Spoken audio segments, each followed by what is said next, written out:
So magandang umaga sa lahat, lalo na sa mga nanood ng ating YouTube channel. So tulad ng sinasabi ko, maraming nagagalit sa ating mga video. So binubulgar ko kasi lahat. So manood na ating YouTube channel. Salamat po sa pagkasubaybay. So ngayon next, ang ituturo naman natin ang mga direksyon ng giveaways at saan nakalagay. So ito panoorin nyo dahil ito ay part sa giveaways. So shout out muna natin ating ka-TH dyan. Mayroon naman magalit nito kasi dami daw intro. Alam mo, mga Hokkaido yan. So pag-usapan natin yan mamaya. So shout out ating ka-TH dyan from Nubaisia, Nueva Vizcaya, Camarines Sur, Camarines Norte. So mga ka-TH natin dyan. So Maynila, Southern Leyte, Bohol, Cebu. Uy, sa Bohol, shout out para ni Sir Romel Auditor. So napakagandang sa inyo, sir. Nahanap po nila yung napakagandang site. So pag-usapan natin mamaya niya. So Bohol, Cebu, Masbate, Dumaguete, Siquijor, Capiz, Camotes Island. So shout out sa lahat. Palawan City, nanood ng ating YouTube channel. So ito po ay part ng giveaways ang ituturo natin. So from Mindanao, Cagayan, Butuan, na dyan sa Nasipit, Butuan, part ba yan sa Butuan, Nasipit, Agusan del Sur, Surigao del Sur, Mati, Tagum, Davao, Jinsan, Sarangani, Bukidnon, Lana del Sur, na del Norte, Cotabato, shout out North Cotabato sa ating mga ka-TH dyan. So maraming nag-text natin kanina from Cotabato at Bohol. So ka-TH, good morning sa lahat na nanood natin YouTube channel. So pag-usapan natin ngayon ang mga direksyon naman. So marami na namang magalit nito. So mga direksyon na, possible direksyon na sa mga giveaways. So tatlo lang kasi yan eh. Tatlo lang talaga ang karamihan, paulit-ulit niya na mayroong laman. So ibubulgar natin mamaya. So pag-usapan muna natin si Sir Romel. So si Romel tumawag ngayong araw. So sabi ni Sir, nahanap na nila yung napakagandang sign. So baka yan na, Sir, yan ang para sa iyo. Ito si Ramel from Bohol, Ramel Auditor. Di ko lang bagitin anong lugar dyan sa Bohol. Basta from Bohol. Di ko lang bagitin yung site, kung matubig ba o hindi. Basta napakaganda yung site niya. Yung bato ay kasing laki ng bahay. At mayroong tatlong pinto. Mayroong tatlong pinto. Close siya, tatlong pinto. Sa tatlong pinto na yan, Sir, sana manood ka itong video na to. Sa tatlong pinto na yan, isa lang yung legit yan. Totoo yan. Kasi sa amin dati, dalawa lang yun. Dalawa. Pag nagkakamali kang butas yan, maging ano ka yan, maging karne norte ka talaga. So dapat kung mayroon kang gadget, mas maganda kung mayroon kang gadget. Si dalawang pinto yun eh. Yung dalawang pinto sa amin dati, mayroong malaking padlock. Ang laki. Yung padlock niya napakalaki. So ito, sir, kalaki yung padlock niya ganito. Napakalaki talaga. So nakaganyan yung pinto. Sa cancer naman, kiso cancer, Sir Romel Auditor, ay tatlo sa kanya. So kailangan pa yan, sir, wag mo basta-basta galawin yan. Kasi nakasign dyan is bungo at saka flowers. Mayroon ring heart. So ibig sabihin, explosive bomb ang dyan sa area na yan. So kailangan natin kilatisin mabuti yung nahanap mo na sign. Kasi napakaganda po. Si Sir po ay customer natin ng humid locator. So nahanap talaga yung legit sign talaga yan, nahanap nila. So napakaganda yung sign na huwag mo nang iwanan. Unang advice ko sa inyo, Sir, ganito. Kasi napakaganda yan eh. Tumawag talaga si Sir. So ang unang gawin mo dyan, huwag mo nang galawin. Kausapin mo yung may-ari ng lupa. At huwag kang padaos-daos sa usapan. Dapat mayroong kayong kasulatan. Talagang hindi mababakwi yung kasi pag sinabi lang, Sir, kaya natin yan, kasi mababago pa yan. Pag nabuksan yung tunnel na yan at malaman na may-ari na okay na yung area, safe na hindi na kayo ipatutuloy yan. Marami nangyari yan. So payo ko sa iyo, sir, lalo na sa nanonood kasi ng YouTube channel, dapat may kasulatan talaga. Kailangan talaga yan. Napakaganda yan. So, yung tatlong pinto, kailangan ko na lang yan, sir, yung kumpas nila. Yung direksyon nila, kung paano siya nakalagay, kailangan picture niya ng mga pinto. Kasi kailangan kong tingnan yung mga pinto. Baka mamaya ay sumabog yan. So, kailangan natin ng kumpas kung anong mga direksyon. Kasi mayroong mga direksyon. Pagka nagkamali kasi yan, kasi mayroong bungo nakasulat eh. Yung talagang nag-draw bungo at saka flowers. So, mahirap yan. Mayroong poison. Yung heart na sinasabi mo na nakaukit yan, presenting yan na direksyon, poison, at tunnel. So, tatlo yan. So, nadyan sa tatlo ang ibig sabihin yan. So, yung kailangan natin yan, mahanap yung eksaktong pinto. Kung paano nakalagay, straight ba siya, or naka-letter L, or naka-triangle. Triangle siya pagkalagay. Pero mas maganda kung naka-triangle siya. Kasi pag naka-triangle siya, mahanap natin yan na madali. So, hanapin lang yun natin yung isa lang buksan, huwag yung isa. So, i-detect yung isa, pagtapos makadetect niyan, ipa-detect natin sa'yo. Pag okay yung pasok dyan, pasok yung detect natin sa likod, saka na yan buksan. Kasi pag bukas niya, parang kariniorte tayo dyan. So, mahirap. Pinto talaga, napakalaki, malaking pinto yan. So, tatlo yung pinto. So, inaalam pa lang natin kung paano talaga nagkalagay. Kailangan ng kumpas talaga yan kung anong direksyon sila. Kasi dyan po ang maganda. So, ang mga giveaways dyan, kung wala sa loob, dyan sa harap lang yun ang mga pinto. Yan ang mga giveaways. Pero kailangan pa natin yan kilatisin kasi mayroong bomb talaga siya. So, Kalabira po yung nakasulat dyan, na nakaukit dyan. So, ingat-ingat lang. So, marami pa lang nagagalit ng ating mga napanood natin yung channel mga. Yan tawag nila, yung nagagalit sa atin. Kasi binubulgar natin. Ang nagagalit dyan, Hokkaido rin yan. Tawag hapon din yan, Hokkaido. Naghukay sa wala at naging inipin ang ulo, naging baser din. So, ganun rin yan. Naghukay kasi wala na. Walang paraan. Kasi, ayaw makinig sa mga titawag nilang mga learnings ba? Mga learnings. So, kaya, naging baser sila. Nagagalit, walang nakuha, naging baser. Ayaw kasi makinig. Ayaw talaga. Sasabihin nila na, nagmamarunong na naman to. Hindi ko nagmamarunong. Sinabi ko lang sa inyo. Bakit kayo nag-aral ba kayo? Wala ba kayong teacher? Mayroon yan. Kailangan natin yan. Hindi kayo makapagtapos ng elementary kung walang teacher. Kailangan nyo makinig. Ang nakahirap lang kasi matigasin yung ulo nating mga Pinoy.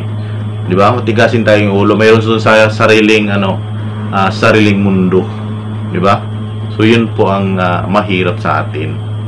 Ayaw kasi nating malamangan yung mga idea natin, di ba? Yan ang sakit sa mga Pinoy. Ayaw natin na malamangan yung talagang matasaan pa sa uban ang ating mga ideya. Hindi mo lang pinakinggan yung mga ibang dyan sa paligid mo na baka mayroong tama dyan. Ganun ang dapat. Open-minded tayo. Hindi yung single one lang, yung nag-iisa lang yung ating desisyon. Kasi pag nagkamali yan, pupunta tayo sa Hokkaido. Butas na wala naman. So, ganun rin. So, ang usapan natin ngayon, pangalawa ay direksyon. So, ang mga giveaways kasi, mga katiis, lalo na magmaraming sign, malayo-layo yan sa mga sign na nakaukit dyan sa paligid mo. Distances, mayroong mga distances yan. Hindi lahat ng mga giveaways ay nakabox. Hindi lahat din nakalagay dyan sa banga. Hindi lahat na nakabox sa metal box. Hindi lahat ay dyan sa bato. Kasi maramihan, mayroong mga ganito laking bato. Yan, ganito kalaking bato. Ito po yung giveaways din. Ito, nakalagay ito sa bato. Sayang yung isa ito kasi nabasag. Yan. Ito po. So, ito po yung isang giveaways. So, ito, iba rin yung to nakuhanan to. Iba rin to, yan. So, yung isa nito nabasag. Yan. Nabasag yung isa nito. So, may tama pa. Yan. Yan, natamaa pa yan. Natamaan sa dig. Iba rin ito nakuha kasi sa bato to eh. Ito, nakuha to sa ilalim ng puno. Old tree po ito nakuha. Marami ito. Nabasag lang yung iba. Yan sa lobo. Kita nyo. So, hindi talaga lahat nakalagay sa box, metal, o nilagyan sa loob ng bato, o buhos ng simento, o pinutos ng espalto. So, paano malaman natin yung giveaways? Halimbawa, nahanap mo yung maraming sign, napakaganda yung sign. Ang gagawin mo dyan, hanapin mo yung mga arrow. Possible arrow na ginuhit, or yung mga bato, or yung mga mata. Halimbawa, may mata, may mga hole, mata yan eh. Mayroong pinopoint yan. Ang distance yan, karamihan, pinakamalayo dyan minsan nasa mga 30 meters. Tingnan mo talaga sa paligid. Kung maghanap ka ng giveaways, tingnan mo sa paligid. At tingnan mo yung mga arrow. Kasi may nagtuturo yan eh. Hindi pwedeng walang nagtuturo sa giveaways. Halimbawa, nakahanap tayo ng heart. Mayroong mga guhit, mayroong kanji. Tapos may mga hole. Mayroong mga letter D. Mayroong giveaways niyan. So tingnan mo. Kung halimbawa, kung walang nakaturo, ibig sabihin, yung giveaways niyan ay nakasunod sa deposito. Paano ba, sir? Paano ba nakasunod? Ganito. Ito yung big load. Ito yung deposito. Yung mga deposito kasi malapit lang talaga yan sa mga sign. Yung mga big load, yung mga deposito na malaki. Pag may sign, malapit lang talaga dyan. Hindi yan malayo. Kasi karamihan sa mga malayo dyan, yung mga giveaways o small deposit. Halimbawa, ito yung big load. Ito yung giveaways. Ito yung sabi niya kung nakasunod. So ito, karamihan to nangyari eh. Alam to ng ibang ka-TH. Pag hukay mo ng mga 10 feet, nakuha mo to. So ibig sabihin, ay nakuha ko na ang deposito nito. Di mo alam na dito pala sa 36 feet o 28 feet, dito pala yung big load. So di mo alam, nagkasunod yung deposito. Kasi malalaman mo yan sa mga bato.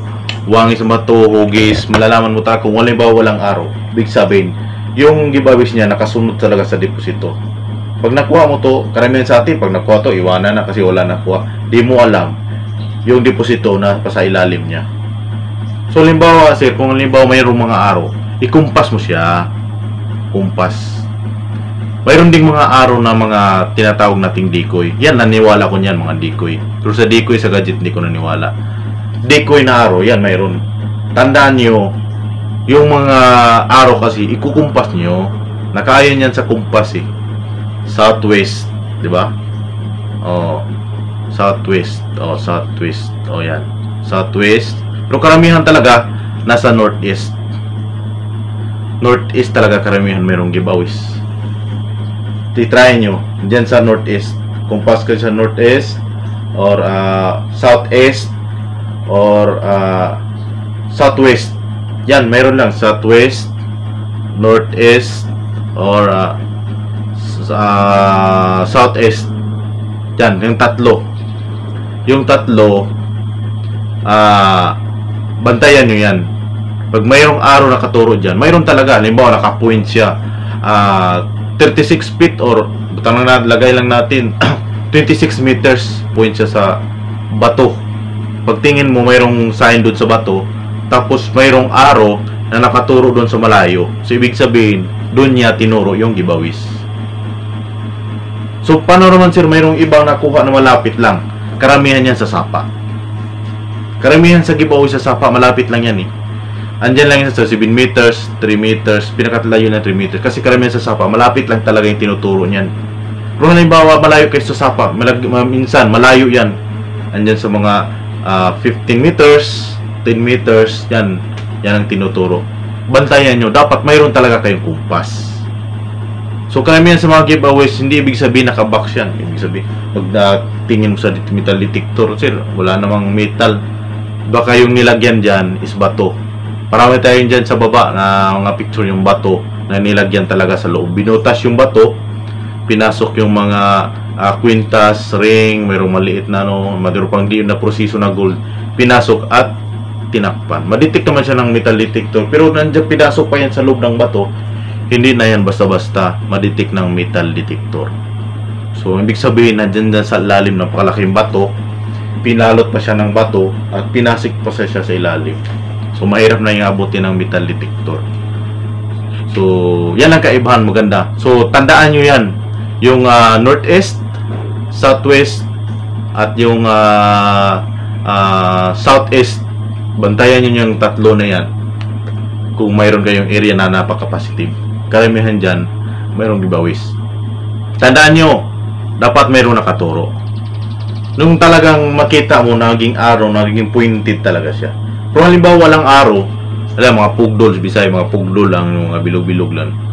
Ibig sabihin, yung deposito, dyan lang sa paligid na yan. Mayroon ding mga deposito na walang giveaways. So, mga deposito lang, tandaan nyo, basta maraming sign sa paligid, dyan lang talaga malapit yung deposito. Hanapin nyo lang yung mga papahiwatig niya. So, kung gusto mo kita, pwede naman kayo mag-message sa akin. So, marami nga nag-message sa akin na nagpapadikod. Tapos, pag hindi madidikod, pumunta sa YouTube channel. Kasi binabantayan ko eh. Binabantayan ko talaga sila. Punta sa YouTube channel, naninira, tira ng tira doon. Tapos, balik na naman papadikod. Mahiya naman kayo, diba? So, alam ko yan eh. So, dalawa sila binabantayan ko. So, okay lang naman. Dikot pa rin natin. Pero yung iba nang talagang ayaw makinig sa mga salita. Kung ayaw mo makinig, kung mayroon kang sariling mundo, gawin mo na lang yung nasa isip mo.